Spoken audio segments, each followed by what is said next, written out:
ठीक है, हरे कृष्णा। तो यहाँ पर भगवान देखिए क्या बता रहे हैं कि जिसे वेदांती अप्रकट और अविनाशी बताते हैं, जो परम गंतव्य है, जिसे प्राप्त कर लेने पर कोई वापस नहीं आता, वही मेरा परम धाम है। तो जैसे कल हम लोगों ने पढ़ा कि भगवान अपने उस दिव्य लोक के बारे में बता रहे हैं कि वो दिव्य लोक कितना मुश्किल है पहुंचना, उस दिव्य लोक से उस दिव्य लोक तक पहुंचना कितना मुश्किल है। और उसी दिव्य लोक के बारे में आज भगवान उसको विशेषण युक्त उसकी परिभाषा करते हैं, उसको डिफाइन करते हैं कि वो जो धाम है मेरा, वो कैसा है। तो भगवान यहाँ क्या बोल रहे हैं, वो उस धाम के बारे में वेदांती गणों का, महर्षि गणों का, विद्वानों का कहना यह है कि वो अप्रकट है और अविनाशी है, जो परम गंतव्य है। और जो सबसे बड़ी बात है, वो एक बार प्राप्त कर लेने के बाद जो भी इंसान उसको प्राप्त कर लेता है, वो वहां से दोबारा वापस कभी नहीं आता। मतलब एक बार प्राप्त हो जाने के बाद दोबारा कभी उसको उसके जीवन से वो कभी भी जाता नहीं, उसको सदैव वो प्राप्त हुआ रहता है। लेकिन बस शर्त इतना ही है कि वो एक बार उसको प्राप्त कर ले। लेकिन एक बार प्राप्त करना भी मुश्किल है, क्योंकि हम लोगों ने देखा है कि जिसको वेदांती गण कह रहे हैं कि वो अविनाशी है, अप्रकट है, जो हमारा अंतिम गंतव्य है, जो हमारा अंतिम लक्ष्य है, क्या हमारे जीवन में हम उस लक्ष्य की ओर देखकर, सुनकर, जानकर हर दिन हम अपना दिन जो है प्रारंभ करते हैं कि हमें उस लक्ष्य को प्राप्त करना है। तो यहाँ पर प्रभुपाद इस धाम के बारे में बहुत सुंदर विवरण करते हैं कि भगवान का जो धाम है कैसा है। तो जैसा ब्रह्म संहिता में कहा गया है कि भगवान का जो पूरा का पूरा घर है वो कैसा लगता है। तो ब्रह्मा जी कहते हैं, चिंतामणि प्रकर सद्मसु कल्प वृक्ष लक्ष आवृतेषु सुरभि अभिपलाययन्तम लक्ष्मी सहस्त्र शत संभ्रम सेव्यमानम गोविंदम आदि पुरुषम तमहम भजामि। भगवान का जो महल है वो कैसा है, चिंतामणियों से बना हुआ है। मतलब जो पारस मणि से भी उच्च है, जिसके बारे में हम लोग, देखिए हम लोग पारस मणि की जब बात करते हैं तो हम लोग सिर्फ बात करते हैं। क्या हम लोगों में से किसी ने पारस मणि को देखा है? किसी के घर में नहीं है? आप देखा लोगों है। के घर में किसी के घर में है? नहीं नहीं देखा है देखी। प्रभु। नहीं है, अच्छा। लेकिन हम लोग सिर्फ कल्पना करते हैं कि चिंतामणि वो ऐसी मणि है जिसको छू लेने से, मतलब उससे हम कुछ भी छू लेंगे किसी को तो वो सोना बन जाएगा। इतना उसकी शक्ति जरा सोचिए। तो ऐसे पदार्थों से भगवान का पूरा महल बना हुआ है। मतलब भगवान का दीवार, भगवान का, जैसे हम लोग होता है ना आजकल गोल्ड प्लेटिंग कराते हैं। कभी आप लोगों ने मैसूर गए होंगे या कहीं राजा किलाओं मतलब राजाओं के घरों में गए होंगे। राजस्थान के लोग शायद कभी गए होंगे, गए हो तो आप देखेंगे कि राजाओं के महल में जो दरवाजा है वो चांदी का मढ़ा हुआ है। एक आध खंबे होते हैं उसमें पूरा चांदी और चांदी का मढ़ा हुआ होता है। तो ये तो भौतिक चांदी और सोना है। लेकिन भगवान का घर कैसा है, चिंतामणियों से मढ़ा हुआ है।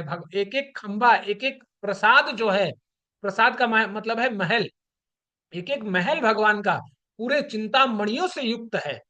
और वहां पर ऐसे ऐसे वृक्ष हैं जिसको कल्प तरु कहते हैं। मतलब जो तुम मांगो, ऐसा नहीं है कि वहां पर आम के पेड़ हैं तो गर्मी में आम का पेड़ आम देगा और बाद बाकी पूरा सीजन सिर्फ पत्ते ही तोड़ने का काम करते हैं हम लोग आम के पेड़ से, है ना। कोई भी अच्छा काम हुआ, शुभ काम किया, बस पत्ते तोड़ के लाए और घर के दरवाजे पे लगा दिए। वैसा नहीं है वहां पर। वहां पर ऐसे ऐसे वृक्ष हैं जहां, इसलिए बोला गया कल्प तरु, कि आप जो बोले वो आपको दे। तो ऐसा वहां कोई डेफिनेशन नहीं है कि ये आम का है, ये जामुन का है, ये फलाना, ऐसा है। ऐसे वृक्ष हैं कि भाई बोलिए, ठंडे के दिन में जाकर बोलिए "हाँ, मुझे आम दो", तो वो तुरंत आम देगा। जो जब मांगिएगा वैसा है। फिर आगे भगवान कहते हैं कि वहां पर कैसा है, वहां पर सुरभि गाय है, जो इतना अनंत दूध देती है, अनंत दूध देती है कि उसका हम लोग लेखा जोखा नहीं कर सकते। आज तो हम लोग 1 लीटर शुद्ध दूध के लिए हम लोग मारे फिरते हैं। कोई 100 लीटर दूध दे रहा है, पैसा दे रहा है, कोई 80 रुपए दे रहा है, 200 रुपए दे रहा है, लेकिन फिर भी ठिकाना नहीं है कि देसी दूध हमें मिले जीवन में। लेकिन भगवान के धाम में ऐसी सुरभि गाय हैं जो मतलब इतना दूध दे सकती है कि हम लोग पीते पीते हम हमारा हालत खराब हो जाए, लेकिन वो देना बंद नहीं कर सकती। इसलिए सुरभि गाय, अब सुरभि अभी पलायंतम। और भगवान के धाम में एक नहीं, दो नहीं, तीन नहीं, सहस्त्रों शत मतलब हजारों लाखों लक्ष्मियां भगवान की चरण सेवा, भगवान की चरण रेणु प्राप्त करने के लिए वहां पर सदैव विद्यमान रहती हैं कि कैसे हम भगवान का सेवा करें। इसलिए जितनी भी लक्ष्मियां हैं, भगवान ने तो लक्ष्मी को अपने चित्त में जगह जगह दिया, लेकिन लक्ष्मी ने स्वयं कहा कि नहीं नहीं नहीं, मैं तो यही ठीक हूं, तो तुरंत भगवान के छाती से उतर के भगवान के चरणों पर चली आई कि भगवान की सेवा में ही मेवा है। लक्ष्मी जी को भी पता है, बस हम लोगों को पता नहीं है। इसीलिए हम लोग बहाना मारते हैं कि अरे ये सेवा नहीं करेंगे, वो सेवा नहीं करेंगे। हम लोग एक्चुअली मैनेजर बन गए हैं। यदि मान लीजिए जानकी माता जी मुझे कहती है कि प्रभु जी ये थोड़ा सेवा कर दीजिए ना, तो हम क्या बोलेंगे, अच्छा ठीक है। हम चले जाएंगे चंद्रा माता जी को, चंद्रा माता जी थोड़ा ये सेवा कर दीजिए ना। तो हम लोग क्या करते हैं कि पार्ट एंड पार्सल, पासिंग का पार्सल खेलते हैं। हमें कोई सेवा करने के लिए कहता है तो हम तो ऐसे बन जाते हैं कि हमने दूसरा को सेवा दे दिया कि हम तो अभी बड़े हो गए हैं, थोड़ा बड़ा सेवा करेंगे, छोटे मोटे सेवा से हम क्या करेंगे। लेकिन लक्ष्मी जी हमारे जैसा अच्छी नहीं है, वो तो बुरी है। वो क्या बोलती है, नहीं हम भगवान के चरणों की सेवा करके ही हम लोग खुश रहते हैं। तो ऐसे भगवान को ब्रह्मा जी कहते हैं कि हम ऐसे भगवान के बारे में हम भगवान की स्तुति करते हैं, भगवान की वंदना करते हैं। और प्रभुपाद आगे बहुत सुंदर लिखते हैं, भगवान कहते ब्रह्मा जी कहते हैं कि भगवान कैसे दिख रहे हैं। भगवान कभी बांसुरी को अपने कर कमलों में धारण करते हैं। अहो भाग्य हो उस बांसुरी की भी, उस वंशी की भी, जो भगवान की अधरामृत का पान कर सकती है, जो भगवान के छाती से, भगवान के करधनी से लटक कर हमेशा रहती है। इतना ये जो भाग्य है, इस भाग्य से और बड़ा भाग्य दुनिया में किसको प्राप्त हो सकता है। भगवान की आंखें कमल के पंखुड़ियों की तरह है, और भगवान के सिर पर भगवान स्वयं मोर के पंख को धारण करते हैं। इसीलिए भगवान, अब देखिएगा कभी भी भगवान कृष्ण का कहीं भी जाइए तो वो हमेशा जो मोर का पंख है वो हमेशा धारण किए रहते हैं। इसीलिए व्रज रसिकों ने जो, जब हम लोग बांके बिहारी जी की आरती गाते हैं तो उसमें मोर पंख के बारे में बहुत कुछ बोला गया। उसमें हम लोग गाते हैं कि मोर मुकुट प्यारे शीश पे सोहे, मोर मुकुट प्यारे शीश पे सोहे, प्यारी वंशी मेरो मन मोहे, प्यारी वंशी मेरो मन मोहे, देख छवि बलिहारी में जाऊं, देख छवि बलिहारी में जाऊं, श्री बांके बिहारी तेरी आरती गाऊं, श्री बांके बिहारी तेरी आरती गाऊं। तो इस तरह बहुत बड़ा आरती है। तो भगवान का सौंदर्य जो है, भगवान का स्वरूप जो है, वंशी पकड़े हुए हैं, करधनी पहने हैं, वैजंती माला पहने हुए हैं। वैजंती माला क्या है? एक ऐसा सूत्र है जिस माले को पहनने के बाद कहा जाता है कि जो वैजंती माला पहनता है उसको कभी पराजय का मुख देखना नहीं पड़ता। इसीलिए उसका नाम है वैजंती, विजय युक्त माला जो वैजंती है। इसलिए जो उसको धारण करता है वो कभी भी पराजय नहीं होता। और आप देखिएगा भगवान का जो स्वरूप है वो कैसा है, मेघ श्याम, काले श्याम की तरह है। भगवान का पूरा सौंदर्य जो है आप देखेंगे मेघ श्याम वर्ण का है। इसलिए भगवान के वर्ण में और बादलों के वर्ण में कोई अंतर नहीं। बादल भी घने घने काले बादल, और भगवान का सौंदर्य भी घना घना श्याम वर्ण है। इसीलिए एक बहुत सुंदर भजन है जिसमें भगवान स्वयं यशोदा मैया से पूछते हैं कि यशोदा मैया से बोले नंद लाला, यशोदा मैया से बोले नंद लाला, राधा क्यों गोरी मैं क्यों काला, राधा क्यों गोरी मैं क्यों काला, बोली मुस्काती मैया ललन को बताया, बोली मुस्काती मैया ललन को बताया, काली अंधेरी आधी लाल रात को तू आया, काली अंधेरी आधी रात को आया, इसीलिए तू काला। तो यशोदा मैया से भगवान पूछते हैं कि भाई हम क्यों काले हैं, पर राधा तो गोरी है। तो यशोदा मैया यही कारण देती है। अब क्या बताया जाए, इस कारण से एक बच्चे को सहानुभूति देने के लिए, एक बच्चे को समझाने के लिए, तो मैया यही बोलती है कि तुम इसलिए काले हो क्योंकि तुम रात में, जब मेघ श्याम वर्ण का वातावरण था, तुम रात में पैदा हुए हो, इसीलिए तुम्हारा वर्ण जो है काला है, और राधा रानी का गोरा है। इसीलिए भगवान रात में जन्म हुए हैं और राधा रानी दोपहर में जन्म हुई है। तो इस तरह आप देखेंगे भगवान का जो पूर्ण सौंदर्य है वो इतना सुंदर है। तो इसीलिए आप देखेंगे जब हम लोग इस भौतिक जगत में, इस मर्त्य लोक में उस सुंदर चीज देखते हैं तो हम लोग इतना अपलावित हो जाते हैं, अरे यार कितना ब्यूटीफुल है ना। जैसे खास करके जब हम लोग, जब मतलब लड़कियां गणेश जी का कोई स्टैचू देखती है, कोई डॉल देखती है, तो तुरंत बोलते हैं, अरे सो क्यूट, कितनी कितनी क्यूट है बेबी, ऐसा बोलते हैं। ये तो मर्त्य लोक का शरीर के बारे में हम लोग बोलते हैं। वो जो भगवान, उसका वर्णन हम यदि सोचेंगे, उसका वर्णन यदि हम अध्ययन करेंगे, यदि हम लोग ध्यान करेंगे उस वर्णन पे, भगवान का स्वरूप के ऊपर, ये स्वरूप कभी भी एक बार हमारे चित्त में यदि चिपक गया तो भगवान का वो स्वरूप कभी नहीं जाएगा। इसीलिए ब्रह्मा जी कहते हैं श्यामम त्रिभंग ललितम नित्य प्रकाशम, कि भगवान का स्वरूप कैसा है, श्यामम त्रिभंग ललितम, मतलब तीन जगहों से भगवान टेढ़े हैं। इसलिए भगवान कृष्ण, अब देखिए भगवान कृष्ण का हर, चाहे वह स्वरूप हो, क्रिया हो, कलाप हो, कर्म हो, जीवन जन्म हो, सब कुछ टेढ़ा है, कुछ भी सीधा नहीं। मतलब इतना टेढ़े हैं वो, पूरा मतलब खड़े रहने पर भी उनका आपत्ति है, इसलिए वो खड़ा ही उल्टा टेढ़ा ही हमेशा खड़ा रहते हैं। मतलब पैर भी टेढ़े, कमर भी टेढ़ा, और मुख भी टेढ़ा। इसीलिए पूरा एक पैर, चरणों से लेकर मुख तक पूरे जलेबी की तरह हमारे कृष्ण सीधे हैं। मतलब उनको सीधा क्या है उनको पता ही नहीं। वो हमेशा अपना काम हमेशा टेढ़ा ही करते हैं। मतलब उनका डिफॉल्ट बिहेवियर है कि हमको तो ऐसे ही चल, उल्टा ही चलना है, कुछ भी बोलो आप, हमें उल्टा ही चलना है। ऐसे लचकदार मटकदार प्यारे भगवान हमारे हैं। और लेकिन यदि उनको भी हम विस्मरण कर देते हैं तो फिर इससे बड़ा हमारा दुर्भाग्य जीवन में और कुछ नहीं है। इसीलिए प्रभुपाद एक बहुत सुंदर दर्शन, बहुत एक सुंदर सिद्धांत प्रभुपाद हमें बताते हैं कि इवन उपनिषद भी बताते हैं कि पुरुषान परम किंचित सा काष्ठा परागति ही, कि भगवान का जो परम धाम है, भगवान का जो अद्भुत, जो विलक्षण भगवान का जो धाम है, वही हमारा अंतिम गंतव्य है। क्योंकि उससे परे और कुछ भी नहीं है। उसके बाद एक बार हम वहां पहुंच जाएं, दोबारा हमें कहीं जाने की जरूरत नहीं पड़ती।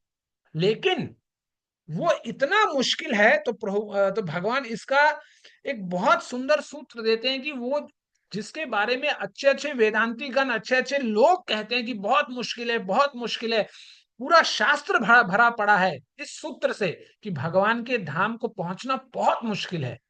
लेकिन भगवान बहुत सुंदर, एक बड़ा सुंदर और सरल सूत्र हमें बताते हैं कि हम उस धाम को कैसे पहुंच सकते हैं।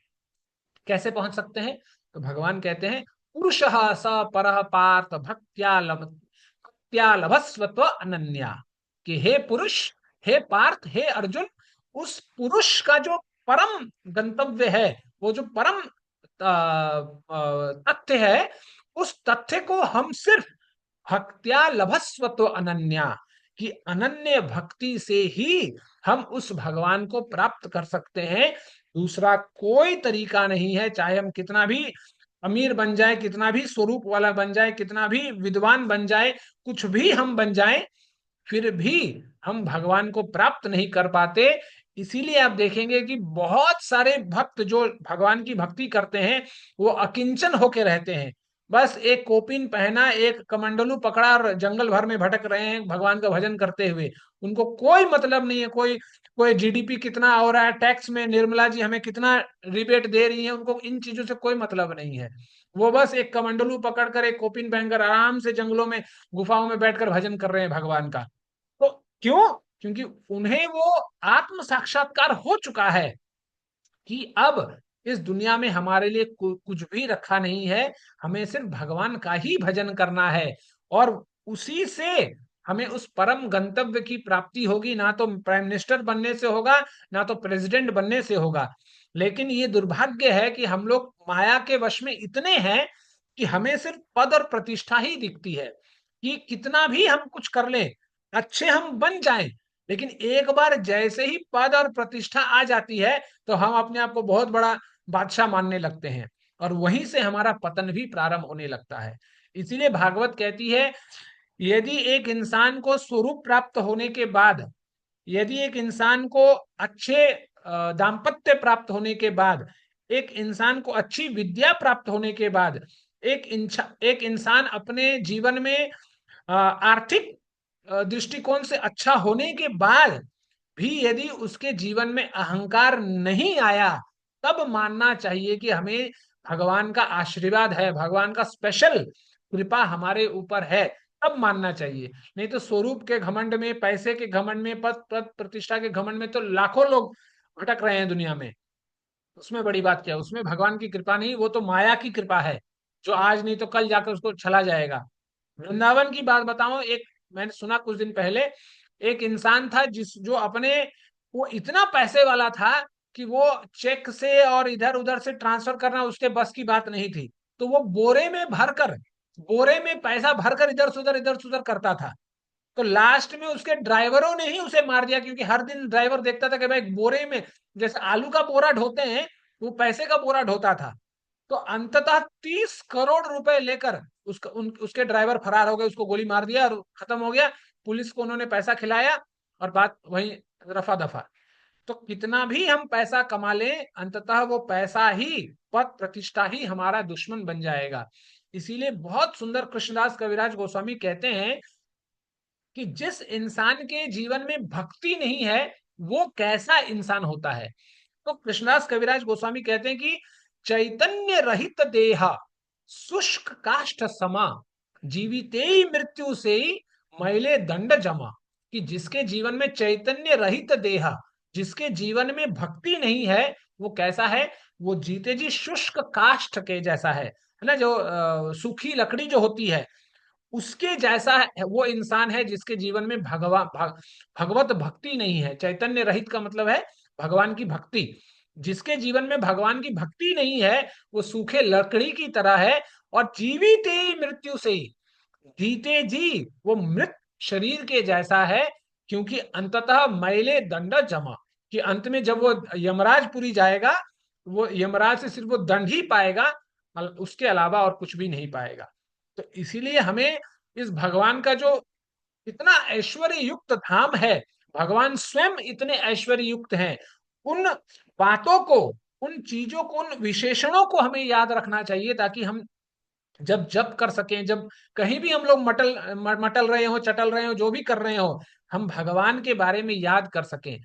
हमारे जीवन में हम हर क्षण भगवान से रिश्ता बना के रख सकें, तो ही हमारे लिए फायदा होगा। क्योंकि अंत समय में पता नहीं कि ये शरीर साथ देगा या नहीं देगा, परिवार वाले साथ देंगे या नहीं देंगे, देना चाहेंगे भी तो ऐसे स्थिति में होंगे कि शायद ना दे पाए, है ना। ये हमें परम पूज्य मैं महाराज का नाम भूल जा रहा हूँ, जिनकी मृत्यु महाराज की, उन्होंने शरीर छोड़ा कोरोना में, तो उन्होंने बहुत सुंदर बात कही कि अपने अपने आप को ऐसा तैयार करो कि अंत समय में तुम्हारे पास भगवान का नाम उच्चारण करने वाला भी यदि कोई ना हो, तो तुम अपने मन से भगवान के साथ एकाग्रता कर सको, भगवान के साथ अपना संबंध भक्ति चारू महाराज का कहना है कि उन ऐसा अपने आप को तैयार करो कि अपना संबंध उस अंत क्षण में भी हम भगवान का हो सके, हम भगवान का बन सके। तो ये जो पूरा हमारा पूरा जीवन है, ये एक फ्रेंडली मैच की तरह है ना, ये मॉक एग्जाम की तरह है, जहां पर हम अपने आप को तैयार करते हैं उस एक क्षण के लिए। क्योंकि भगवान कहते हैं कि अंत क्षण में जो जहां जैसा याद करेगा उसको वही वैसा प्राप्त होगा। तो अंत समय में यदि हम फेल हो गए तो हमारा पूरा जीवन का किया धरा सब रिहर्सल सब फेल हो गया। फिर दोबारा जन्म लेना पड़ेगा। हो सकता है कि आप उस जन्म में बचपन से हम भजन करें, हो सकता है, लेकिन जन्म तो लेना पड़ेगा। जन्म मृत्यु जरा व्याधि का चक्कर तब भी सहना पड़ेगा, बीमारी तब भी शरीर में फोड़ा होगा और फिर फोड़ा कटवाने के लिए डॉक्टर के पास जाना पड़ेगा, तब भी आपको सहना पड़ेगा। तो इसीलिए ऐसा तैयारी हमें जीवन में करना है कि संसार में रहें, गृहस्थ में रहें, घर में रहें, हमें अपने काम धंधा सब कुछ करते रहें, फिर भी हमारा मन जो है भगवान के पास रहे। क्योंकि और ये छल की बात नहीं है कि हम बोल देंगे मन है भगवान के पास है तो भगवान के पास चला जाएगा। इस दुनिया में कोई किसी को धोखा नहीं दे सकता। क्योंकि सबसे बड़ा जैसे हमारे जो कृष्ण है, वो तो दुनिया को भी धोखा देने वाले हैं, सबको धोखा देने वाले हैं। पैदा होने के साथ साथ दुनिया को धोखा दिया, देखिए भगवान ने, है ना। भगवान ने जब पैदा हुए तो अच्छा खासा जितने भी सब सिपाही थे सबको सुला दिया योग माया की शक्ति से, बेड़ी खुलवा दिया भगवान ने सबका। यशोदा नंद नंद वसुदेव जी का। तो भगवान सबको धोखा से दे सकते हैं। इसलिए प्रभुपाद बोलते हैं you can not cheat Krishna. भाई तुम कृष्ण को धोखा नहीं दे सकते। इसलिए हमारा मन की जो स्थिति है वो भगवान जानते हैं और दूसरा कोई नहीं जानता। बाहर से हम चाहे कितना भी एशियन पेंट्स मुंह में लगा ले, उससे कोई फर्क नहीं पड़ता। ये अंततः आग में ही जाएगा और जलकर राख हो जाएगा, 10 10 ग्राम पाउडर हो जाएगा। उससे ज्यादा इसकी गति नहीं है शरीर की। इसीलिए हमारा मन, हम चाहे जो भी हो, हम हमारा मन जब तक हम भगवान के चरणों में नहीं लगाएंगे तब तक हमारा पार नहीं है। अब जैसा आपकी जैसी रुचि है, देखिए इसी यही हमारा सनातन धर्म है कि चाहे श्रवण करने में अच्छा लगे तो श्रवण कीजिए, पढ़ने में अच्छा लगे तो पढ़ लीजिए, कीर्तन करने में अच्छा लगे तो कीर्तन कर लीजिए, भगवान का श्रृंगार करने में अच्छा लगे तो भगवान का श्रृंगार कर लीजिए। जिस भी बहाने से आपको करना है, जिस भी बहाने में आपकी रुचि लगती है, उसी बहाने को बनाकर भगवान से अपना संबंध स्थापित करने का प्रयास कीजिए। ठीक है, तो इसी के साथ हम आज इस सत्र के यहाँ विराम देते हैं। यदि किसी प्रभु जी या माता जी के